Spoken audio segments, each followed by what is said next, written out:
Assalamualaikum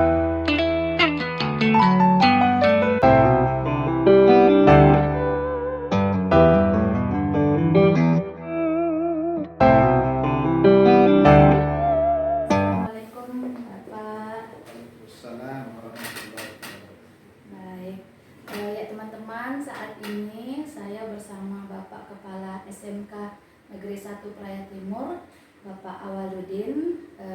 Saya akan mewawancarai beliau terkait tugas demonstrasi kontekstual pada modul 3.1, yaitu pengambilan keputusan berbasis nilai-nilai kebijakan sebagai pemimpin. Selamat siang Bapak. Ya, terima kasih banyak sudah menyempatkan diri untuk yang wawancarai. Jadi pada siang hari ini ada beberapa pertanyaan yang akan Tiang sampaikan atau tanyakan kepada Bapak nanti, seperti yang sudah Tiang sampaikan di awal. Seperti itu Bapak. Bisa kita mulai Bapak? Baik. Ya. Jadi mungkin selama ini kita sharing saja Bapak terkait pengalaman Bapak sebagai kepala sekolah yang juga mungkin di beberapa sekolah sudah pernah menjadi kepala sekolah. Jadi yang ingin mengambil ilmu dari Bapak seperti itu, bagaimana Bapak mengambil suatu kebijakan atau mengambil suatu keputusan. Gitu. Mungkin kita ke pertanyaan pertama Bapak. Jadi selama Bapak berpengalaman sebagai kepala sekolah, bagaimana Bapak dapat mengidentifikasi kasus-kasus yang merupakan itu suatu dilema etika atau rujukan moral? Ya. Jadi kalau kasus-kasus yang sering kita hadapi memang dua ini, yakni dilema etika dan rujukan moral. Adapun dilema etika ini adalah ada beberapa kasus yang di mana kita ambil suatu kebijakan atau mengidentifikasi kasus itu, ternyata dalam kebijakan yang kita ambil bisa dinyatakan benar oleh kawan-kawan, lalu kita tidak lanjuti. Adapun yang rujukan moral ini adalah karena kebijakannya itu benar atau salah, sehingga menjadi pertimbangan kita dalam mengambil suatu tindak lanjut, karena bisa jadi apa yang kita nyatakan sebagai suatu kebenaran, namun dalam sisi lain orang akan berpikir bahwa apa yang menjadi kebijakan kita itu salah. Ini saja. Nah, selama ini kira-kira bagaimana Bapak menjalankan pengambilan keputusan di sekolah Bapak, terutama untuk kasus-kasus di mana itu ada dua kepentingan yang sama-sama benar atau sama-sama mengandung nilai kebajikan? Seperti apa Pak? Dalam mengambil suatu keputusan, itu biasanya kita kumpulkan dulu teman-teman yang berperan di bidang. Pertama adalah Wakasek, kemudian Kaprok, ya, dan wali kelas.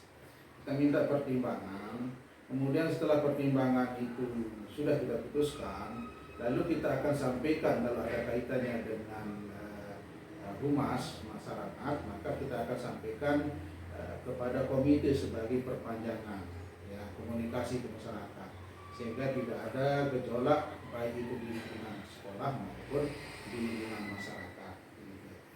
Baik. Nah, pertanyaan selanjutnya, kira-kira seperti yang Bapak sampaikan di awal, langkah-langkah atau prosedur seperti apa yang biasanya akan Bapak lakukan selama ini dalam mengambil suatu kebijakan? Ya. Langkah yang kita lakukan adalah dalam mengambil suatu kebijakan. Pertama, kita merencanakan dalam pengambilan suatu kebijakan itu, tentu kita banyak berpikir bahwa bersama Wakasek apa kelebihannya, apa kekurangannya, bagaimana tindak lanjut, kemudian baru kita rapatkan bersama teman-teman, ya, Wakasek, kemudian Kaprau dan lain sebagainya, dan komite.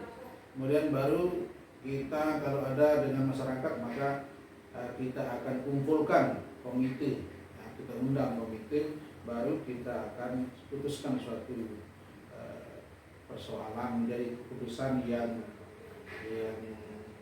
baku, sehingga terus menerus kita akan lakukan seperti itu. Baik Bapak, pertanyaan selanjutnya, hal-hal apa saja yang selama ini mungkin Bapak anggap efektif dalam mengambil suatu keputusan pada kasus-kasus yang Bapak jumpai? Jadi hal-hal yang efektif dalam kasus-kasus terutama adalah di lini etika ini adalah hal di mana semua warga sekolah memang harus tahu semua yang kita menjadi keputusan kita, termasuk komite sekolah. Tapi ada beberapa hal yang menjadi kesulitan, ya, bagi tantangan kita adalah di mana wilayah letak sekolah, letak geografis sekolah itu ada letak yang di mana masyarakatnya adalah masyarakat yang pengetahuannya atau rata-rata wali muridnya atau masyarakat sekitar sekolah, warga sekolah itu di kisaran sekolah atau pendidikannya rendah, maka itu menjadi suatu tantangan. Tetapi apabila dalam pengambilan keputusan itu semua warga sekolah, kemudian warga masyarakat di sekitaran sekolah dan wali murid tahu, maka itu menjadi hal yang baik dan bagus untuk kita ambil suatu keputusan. Nah, apakah Bapak dalam mengambil suatu keputusan itu memiliki sebuah jadwal tertentu, atau apakah Bapak langsung menyelesaikan di tempat untuk menyelesaikannya? Setelah itu bentuk atau prosedurnya itu seperti apa yang Bapak lakukan? Biasanya kita ikuti sesuai dengan program sekolah. Pada saat di awal tahun pelajaran kita lakukan, kemudian di akhir tahun pelajaran, yakni kenaikan kelas. Di awal tahun pelajaran biasanya kita lakukan pada saat PPDB. Kemudian bentuk prosedur yang kita lakukan yang seperti tadi, yakni berkumpulnya warga sekolah, kemudian pengurus komite dan wali murid, sehingga keputusan apapun bentuknya kalau tiga komponen ini berkumpul dan menyepakati, maka bisa kita ambil suatu keputusan. Ya, pertanyaan selanjutnya mungkin apakah ada seseorang orang lain gitu atau faktor-faktor apa yang selama ini mempermudah atau membantu Bapak dalam mengambil suatu keputusan pada kasus-kasus yang Bapak hadapi?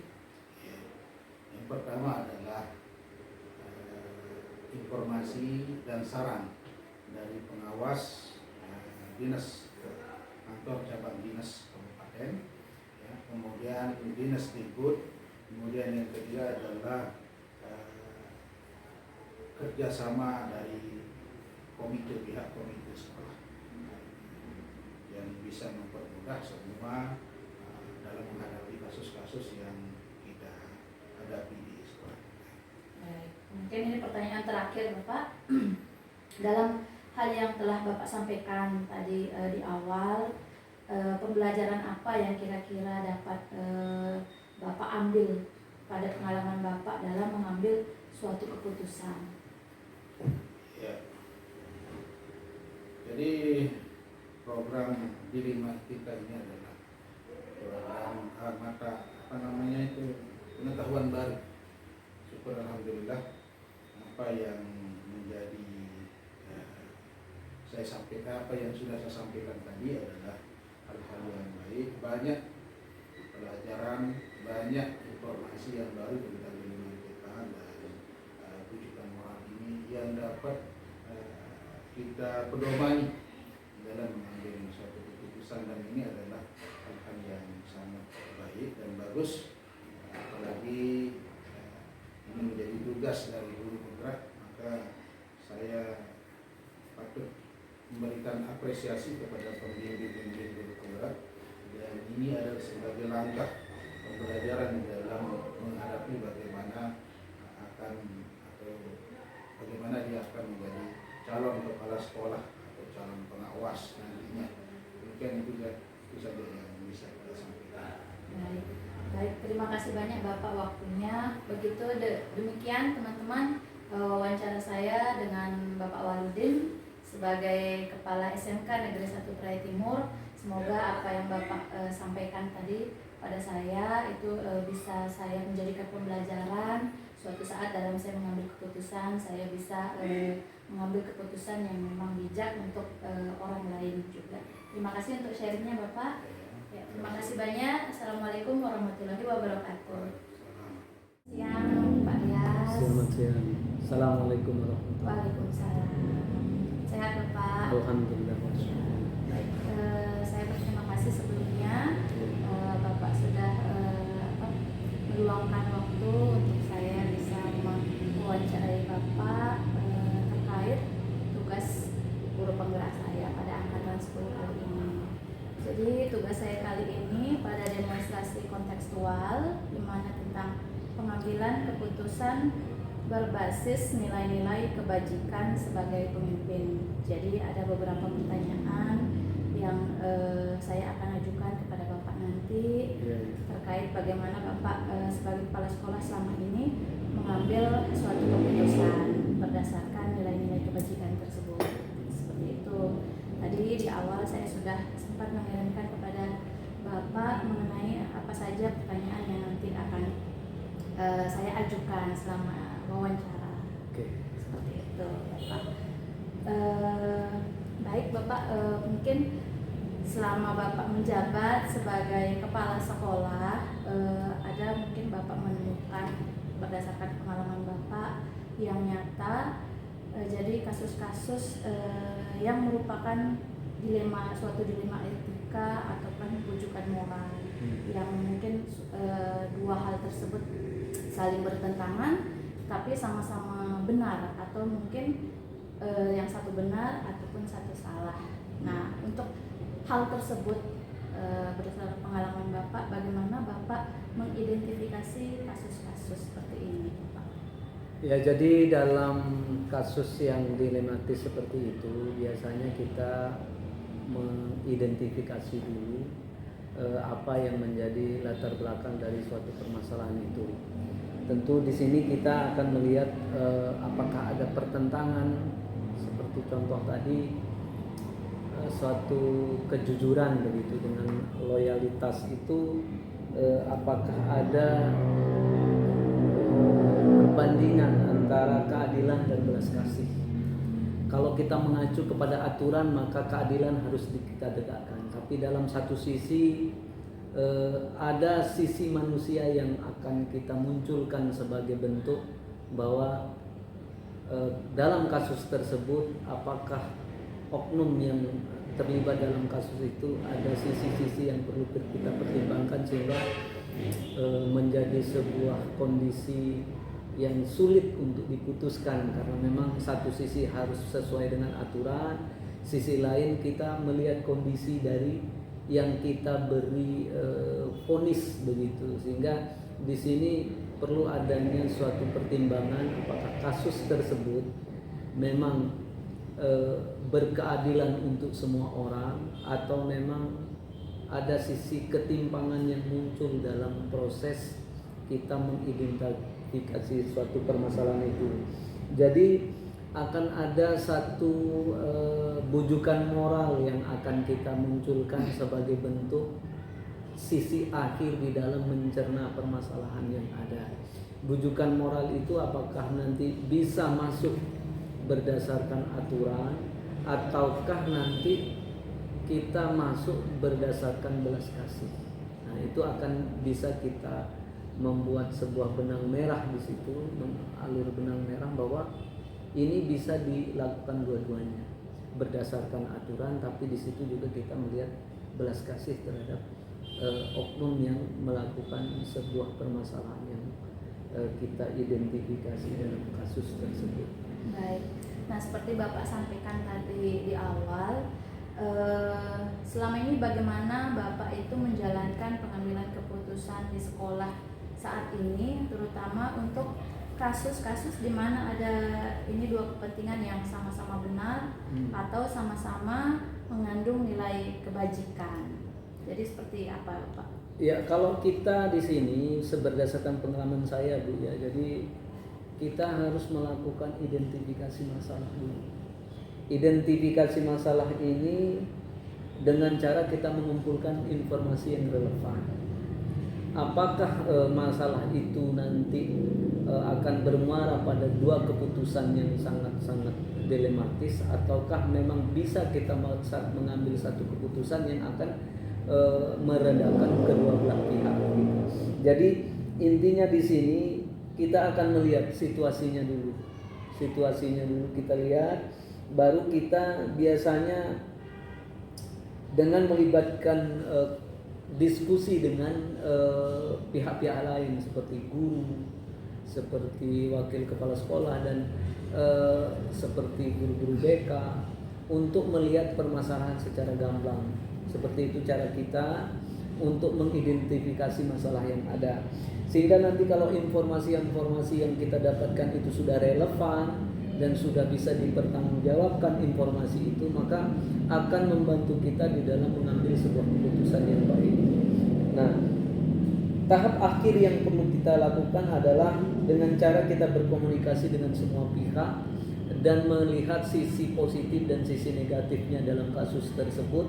Mana yang lebih banyak sisi positifnya, mana yang sedikit sisi negatifnya, maka kita akan pilah. Nah, setelah kita memilah itu semua, maka jelas yang kita ambil sebagai keputusan akhir adalah yang banyak memberikan sisi positif. Itu yang kita lakukan. Nah, selanjutnya kira-kira langkah atau prosedur seperti apa yang biasa Bapak lakukan selama ini untuk mengambil keputusan? Ya, jadi biasanya dalam mengambil sebuah keputusan dalam secara umum itu kan kita pertama langkah awal kita kan identifikasi masalah dulu. Apa yang terjadi, misalkan siswa itu terjadi tawuran. Apa yang menyebabkan tawuran itu kita harus identifikasi. Ternyata misalkan hasil identifikasi kita bahwa ada jam kosong. Itu salah satu. Yang kedua kita mengumpulkan informasi. Nah, kok bisa anak itu melakukan tawuran begitu kan? Kita kumpulkan informasi baik mungkin dari temannya, dari orang yang melihat kejadian itu, dari guru yang ada di sekitar, dan dari komponen-komponen yang ada kita identifikasi. Setelah itu mengumpulkan informasi sevalid mungkin supaya kita tahu bahwa kejadian itu memang benar-benar terjadi akibat apa begitu kan. Yang ketiga, kita harus menganalisis opsi. Di saat kita melihat bahwa faktanya bahwa terjadi sebuah tawuran di sekolah begitu. Nah, terjadinya tawuran itu kan ada beberapa opsi. Apa yang terjadi? Apa yang kita dapatkan dari informan tadi itu menghasilkan beberapa opsi untuk cara mengatasinya. Nah, setelah kita menganalisis opsi, maka kita mengambil opsi terbaik. Bagaimana cara menyelesaikan supaya tidak terjadi tawuran di sekolah misalkan. Ada berbagai opsi, misalkan ada 5 opsi itu yang diambil. Apakah anak itu akan diskorsing, apakah anak itu akan dipanggil, apakah anak itu akan diberhentikan dari sekolah, itu kan banyak opsi. Maka opsi terbaik yang bisa memuaskan semua orang itu yang kita ambil. Itu langkah selanjutnya ya. Setelah itu opsi yang kita ambil tadi kita implementasikan sebagai sebuah keputusan. Itu langkah selanjutnya.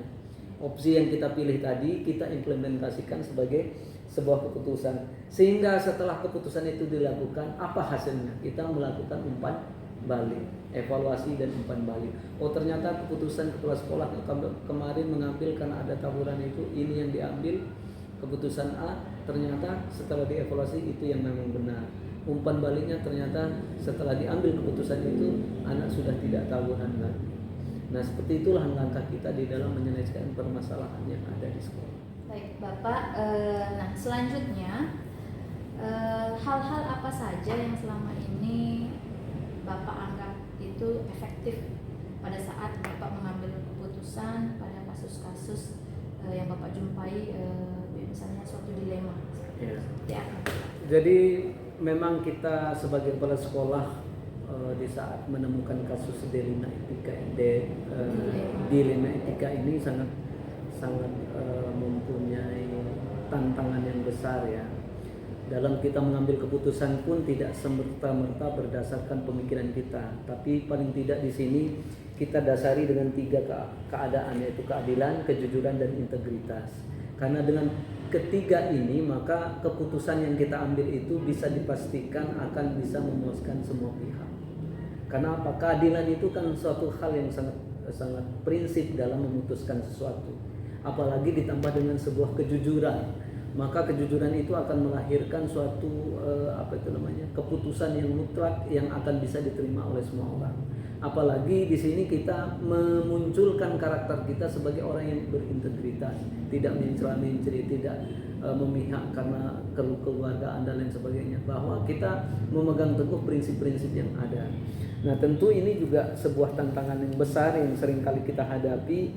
Maka yang perlu kita lakukan sebagai pemangku kebijakan atau sebagai kepala sekolah itu adalah kita merefleksi diri kita, bahwa apakah keputusan yang saya ambil itu berdasarkan sebuah keadilan, kejujuran, dan integritas, atau ada kepentingan saya atau selaku kepala sekolah yang bersifat subjektif terhadap kasus itu. Maka yang perlu kita lakukan di sini adalah bagaimana kita mengambil sebuah keputusan berdasarkan keadilan, berdasarkan kejujuran, dan berdasarkan integritas yang tinggi, sehingga harapan kita di dalam menyelesaikan permasalahan itu menghasilkan kebijakan yang menyenangkan semua pihak. Itu yang biasanya kita lakukan di sini. Sangat luar biasa sekali Pak ya.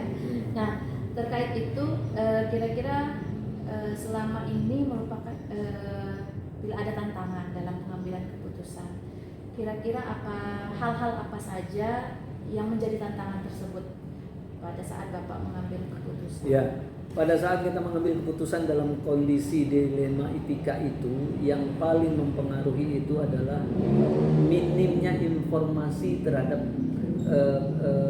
kasus itu. Di saat kita tidak mampu mengorek keterangan informasi yang valid terkait dengan kasus itu menjadi tantangan tersendiri. Karena apa? Dengan kurangnya informasi, maka apakah keadilan itu bisa muncul? Seringkali itu akan membuat ketidakadilan yang muncul di situ. Sehingga yang perlu kita lakukan adalah informasi yang harus kita dapatkan dari kasus itu harus betul-betul valid dan betul-betul terpercaya begitu. Karena ini sebagai bahan kita untuk mengambil keputusan yang adil, keputusan yang jujur dan berintegritas. Tanpa informasi dan data-data yang akurat, belum tentu dan mungkin kita tidak mampu mengambil keputusan terbaik pada saat kasus tersebut. Sehingga perlu adanya suatu tekanan di situ. Siapa yang akan memberikan informasi, dan apakah yang memberikan informasi itu orangnya jujur, orangnya yang tidak ada afiliasi dengan orang yang mempunyai kasus itu. Dan itu akan memberikan sebuah keterangan yang objektif, sehingga pada saat kita menemukan keterangan yang objektif dan memang suatu kenyataan yang ada dan bisa dipertanggungjawabkan, maka kita sudah mampu mendapatkan keputusan terbaik pada saat itu. Baik. Nah, selanjutnya apakah Bapak memiliki sebuah tata kelola atau jadwal tertentu dalam sebuah penyelesaian kasus dilema etika? Apakah Bapak langsung menyelesaikannya di tempat atau memiliki jadwal tertentu ini untuk menyelesaikannya, dan bentuk atau prosedurnya itu kira-kira seperti apa yang Bapak jalankan selama ini? Ya, jadi dalam konteks kita menyelesaikan permasalahan itu tidak terlepas dari tadi ya, jawaban kita itu bahwa prinsip-prinsip yang harus kita tanamkan pada saat kita melakukan atau mengambil sebuah keputusan itu tidak jauh dari keadilan, transparansi. Itu yang kita lakukan, tanggung jawab itu. Nah, dengan adanya tanggung jawab bahwa kita adalah pemangku kepentingan yang membuat sebuah kebijakan yang akan membuat semua orang enak, bagus dan segala macam, maka perlu adanya suatu komitmen pada diri kita di dalam mengambil keputusan itu betul-betul objektif, betul-betul sesuai dengan prosedur yang ada, betul-betul kita mengingat bahwa keputusan yang kita ambil sebagai kepala sekolah itu akan menyenangkan semua pihak. Itu yang menjadi penekanan di dalam melihat kasus-kasus dilema etika itu. Karena sangat sulit memang di dalam menemukan sebuah kebijakan atau sebuah jawaban terhadap permasalahan yang dilema. Karena satu sisi sebuah aturan, satu sisi memang kondisi dari orang yang kita beri keputusan itu juga kita melihat apakah dia bisa menerima secara matang atau tidak. Seperti itu. Contoh misalkan ada seperti kasus, katakanlah dia harus membayar BPP untuk bisa berangkat PKL misalkan. Karena apa? Dia punya kewajiban untuk membayar BPP, tapi pada saat itu dia tidak punya uang gitu ya. Nah, sedangkan sekolah di dalam memproses kegiatan PKL itu kan butuh dana. Nah, tentu ini sebuah dilema juga, apakah kita menggratiskan atau apakah kita tunda dulu pembayarannya atau bagaimana. Tentu ada perlu pertimbangan. Kalau memang kondisi dari siswa tersebut memang nyata adanya, perlu kita mengambil keputusan tegas bahwa ya enggak usah bayar. Tapi pada sisi lain, karena memang dia mungkin syarat tidak bayar itu tidak lengkap, ya tentu kita harus mempunyai sebuah langkah, yakni mungkin kita survei dulu apakah betul dia memang kondisinya seperti itu. Maka banyak informasi yang harus kita gali dulu supaya keputusan kita itu valid, bahwa memang itulah yang harus kita putuskan pada saat itu, seperti itu.